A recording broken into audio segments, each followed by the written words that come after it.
Hello everyone, this is Balaji. மார்க்கெட்டை எதிர்பார்த்த மாதிரியே கிஃப்ட் நிஃப்டி ஒரு ஓப்பனிங் நல்லாவே கொடுத்தது. பட் அது தக்க வச்சுதா அப்படின்றது ஒரு கேள்விக்குறி. 500 பாயிண்ட் வரைக்கும் போச்சு. பட் அகெயின் செகண்ட் ஹாஃபில் இறங்கி தான் முடிஞ்சிருக்கு. So it's means gap filling. இன்ட்ராடேயில் பெருசாக ஏறி முடியல. ஸோ அதை பற்றி பேசுகிறேன். ஸோ இந்த வாரோட கண்டிஷன் எப்படி இருக்குது? இந்த ட்ரம்ப் திருப்பி சில நியூஸ்லாம் விட்டுருக்காரு. நாங்கள் இன்னும் 2 வாரத்தில் போயிடுவோம். ஈரான் எங்கள் மிலிட்ரியோட ஆப்ரேஷன்ஸ் எல்லாமே அகெயின் ரிவோக் பண்ணுவோம் அப்படின்ற மாதிரிலாம் சொல்கிறாங்க.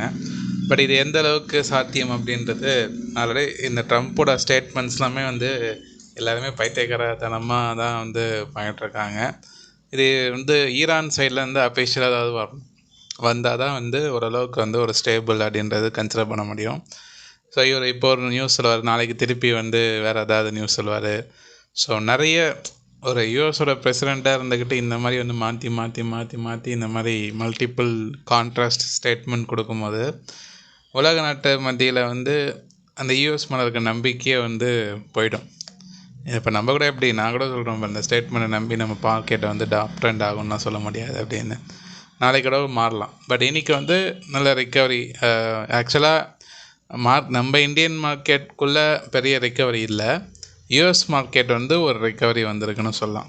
ஸோ அதை பற்றி சொல்கிறேன். அதுக்கு முன்னாடி இந்த என்எல்சி இந்தியா இன்றைக்கி நல்ல பிரேக் அவுட். பெரிய லெவலில் இம்பேக்ட் பண்ணாமல் இருந்துச்சு இந்த ஸ்டாக்கு. ரீசெண்ட் டைமில் பார்த்திங்கன்னா இந்த கரெக்ஷனில் இந்த ஸ்டாக் பெரிய லெவலில் அஃபெக்ட் ஆகவே இல்லை. பட் லாங் டேர்ம் ரெசிஸ்டன்ஸ் பக்கத்தில் இருக்குது. இதை பிரேக் ஆச்சுன்னா ஒரு பொட்டென்ஷியல் மூவ் இருக்கும். இப்போதைக்கு இன்றைக்கி நல்ல பிரேக் அவுட் ப்ரீவியஸாக உடைச்சிருக்கு. இந்த ஸ்டாக் 292 கிராஸ் ஆச்சுன்னா ஒரு மொமெண்டம் கிடைக்கும் ஸ்விங் ட்ரேடர்ஸ்.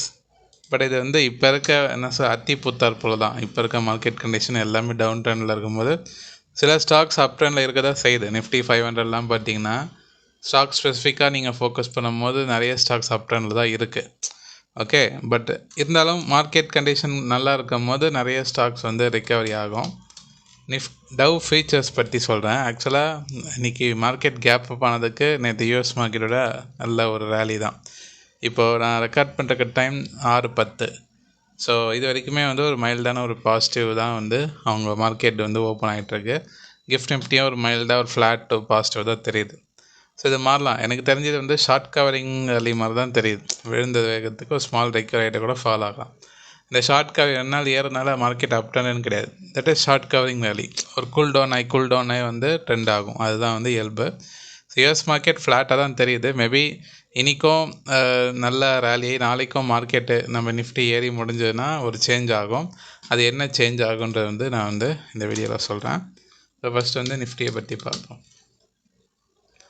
ஸோ நான் ரெக்கார்ட் பண்ணுற டைம் படி பார்த்தீங்கன்னா கிஃப்ட் நிஃப்டி ஃப்ளாட்டாக தான் தெரியுது நாளைக்கு ஓப்பனிங் படி.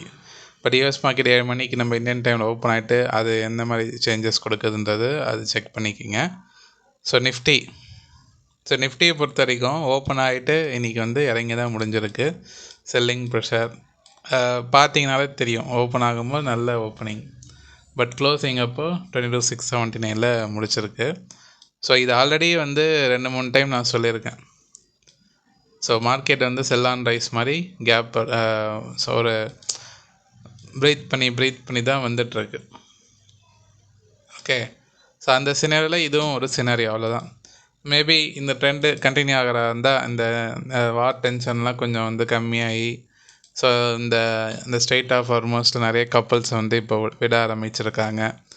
ஸோ இந்த எக்கனாமிக்கல் கண்டிஷன்லாம் கொஞ்சம் ஸ்டேபிள் ஆனதுக்கப்புறம் நம்ம இந்த வாலட்டிலிட்டி கண்ட்ரோல்ட் ஆகும். ஓகேவா, 25 தான் இருக்குது ஸ்டில் இந்தியா விக்ஸு.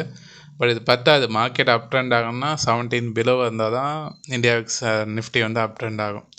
பட் இது ட்ரெண்ட் ரிவர்சல் ப்ரைஸ் ஆக்ஷன் முன்னாடியே கண்டுபிடிக்கலாம். அது இந்த 23,300க்கு மேலே மார்க்கெட் போகணும்.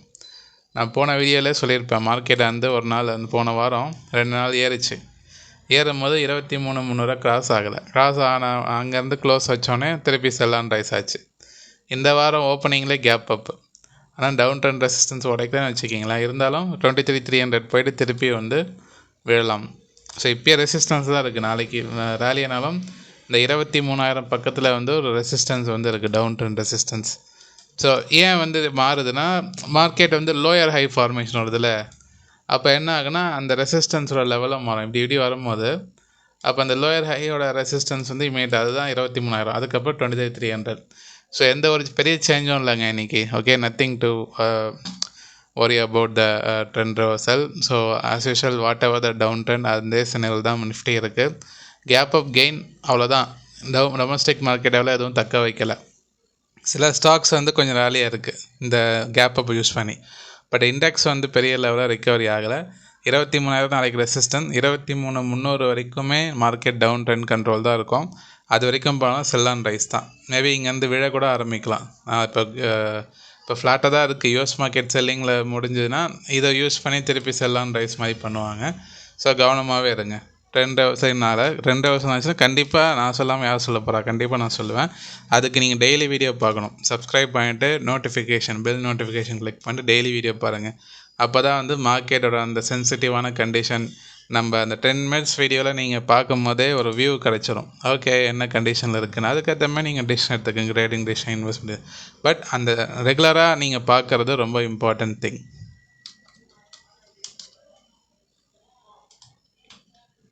ஸோ பேங்க் நிஃப்டி அதுவும் பெரிய சேஞ்ச் இல்லை.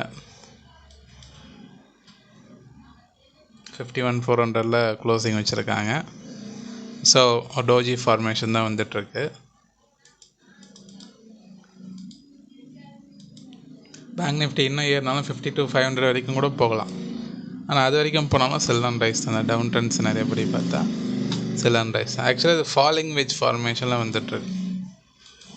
நான் இது ஆல்ரெடி சொல்லியிருக்கேன் 4 ஹவர்ஸ்லேயே முன்னாடி, போன வாரமே சொல்லியிருந்தேன். ஷார்ட் கவரிங் பவுன்ஸ் ஆகும்போதே மார்க்கெட் இந்த சிச்சுவேஷனில் தான் வருது, செல் அண்ட் ரைஸ் ஆகலாம். பேங்க் நிஃப்டி அதே மாதிரி தான் 52,500 அந்த ரேஞ்சு ரெசிஸ்டன்ஸ் இருக்குது.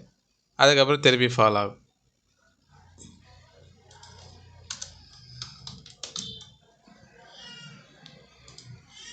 ஸோ ஹெச்டிஎஃப்சியும் அதே சின்னது மேலே போயிட்டு கீழே வந்திருக்கு.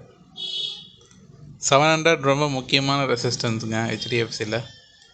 நேற்று ஒருத்தர் கமெண்டில் சொல்லியிருந்தார், ஐசிஐசிஐ பேங்க் பற்றி சொல்லுங்கள் பாலாஜி, என்ன ஸ்டேட்டஸில் இருக்குது அப்படின்னு.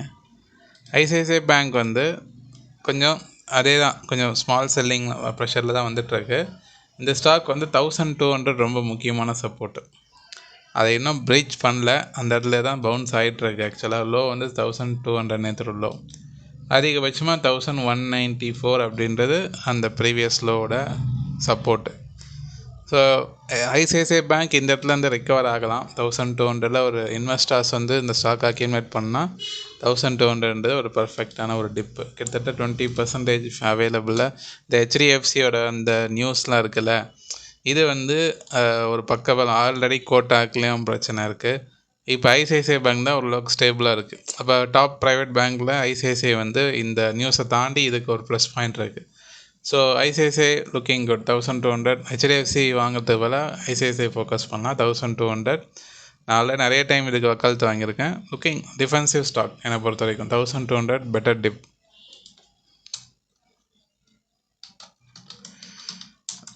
ஸோ மற்றபடி பெரிய ரிக்கவரி எதுவும் தெரியல இன்றைக்கி. இந்தியா விக்ஸ் பற்றி சொல்கிறேன்.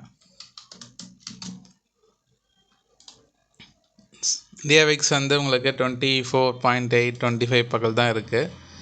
ஸோ க்ரூஷியல் அப்கமிங் டேஸில் இந்த மாதிரி பவுன்ஸ் ஆகும்போது தான் நம்ம பை பண்ணோம். ஸ்டடி ரிக்கவரி இருந்தாலும் பரவாயில்ல. 2 நாள் செல்லிங் ஒரு பவுன்ஸ் பேக், 2 நாள் செல்லிங் இந்த பவுன்ஸ் பேக் வந்தால் இன்னும் பெருசாக ஃபால் ஆகிறதுக்கு இது ஒரு ரிக்கவரியா அப்படின்ற மாதிரி டவுட் இருக்கும். பட் கண்டிஷன் வந்து ரிக்கவரி ஆகுதுன்னா 2 நாள் பார்ப்போம், பார்த்துட்டு நான் சொல்கிறேன். இப்போ இருக்க situation sell and rise situation தான் இருக்குது. நத்திங் வேறு சேஞ்சஸும் இல்லை. ஓகே, ஸோ புரிஞ்சிருக்கும்னு நினைக்கிறேன். பார்ப்போம். நீங்கள் என்ன நினைக்கிறீங்கன்னு கமெண்ட் பண்ணுங்கள். ஏப்ரல் மந்த்துக்கான ப்ரைஸ் ஆக்ஷன் கிளாஸஸ் ரெஜிஸ்ட்ரேஷன் போயிட்டுருக்கு. டெக்னிக்கல் கற்றுக்கிட்டு ட்ரேட் பண்ணுங்கள். ப்ரைஸ் ஆக்ஷன் நாலேஜ் ரொம்ப இம்பார்ட்டன்ட் இந்த மாதிரி மார்க்கெட் கண்டிஷனில். விருப்பப்படுறவங்க கீழே டிஸ்கிரிப்ஷன் லிங்க் இருக்கும், செக் பண்ணி ஜாயின் பண்ணிக்கிங்க. ஏதாவது கொரீஸ் இருந்தால் வாட்ஸ்அப்பில் காண்டாக்ட் பண்ணுங்கள். நிறைய பேர் பார்க்குறீங்க, லைக் பண்ணுங்கள். நிறைய பேர் இந்த வீடியோ ஷேர் பண்ணுங்கள். டிஎன்ஏ டெலகிராம் குரூப் இருக்குது, டிஸ்கிரிப்ஷன் லிங்க் இருக்குது, செக் பண்ணி ஜாயின் பண்ணிக்கிங்க. மிக்க நன்றி நண்பர்களே.